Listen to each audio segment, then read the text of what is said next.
যিসকলে নিজৰ birth certificate এতিয়ালৈকে ডিজিটেলাইজ কৰা নাই সেইসকলে এতিয়া অনলাইনৰ মাধ্যমত নিজৰ বাৰ্থ চাৰ্টিফিকেটখন ডিজিটেলাইজ কৰিব পাৰিব।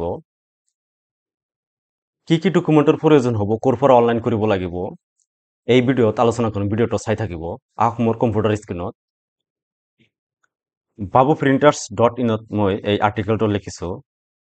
ইয়াতে তলত আহিব, ইয়াতে বাৰ্থ চাৰ্টিফিকেট ডিজিটেলাইজ কৰাৰ কাৰণে কি ডকুমেণ্টৰ প্ৰয়োজন হ'ব ইয়াতে দিয়া আছে। ইয়াতে বাৰ্থ চাৰ্টিফিকেটটো লাগিব আৰু যিজনৰ বাৰ্থ চাৰ্টিফিকেট বনাব তাৰ আধাৰ কাৰ্ড লাগিব, পিতামাতাৰ আধাৰ কাৰ্ড লাগিব আৰু ব্যক্তিগত তথ্য লাগিব। ইয়াতে অফিচিয়েল লিংক দিয়া আছে। ইয়াতে ক্লিক কৰাৰ পিছত অফিচিয়েল ৱেবছাইটটো ওপেন হ'ব, এনেকুৱা ইণ্টাৰফেচ।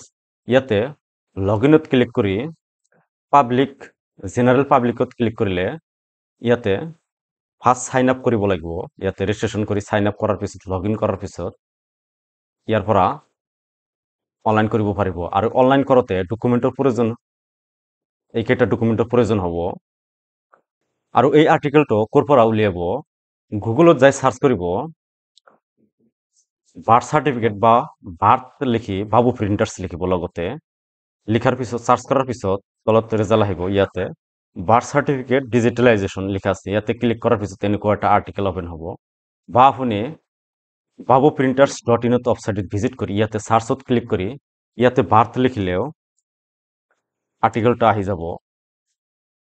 ইয়াতে বাৰ্থ চাৰ্টিফিকেট ডিজিটেলাইজেশ্যন ইয়াত ক্লিক কৰি আৰ্টিকেলটো ইয়াৰ পৰা সম্পূৰ্ণ আৰ্টিকেল চাব পাৰিব।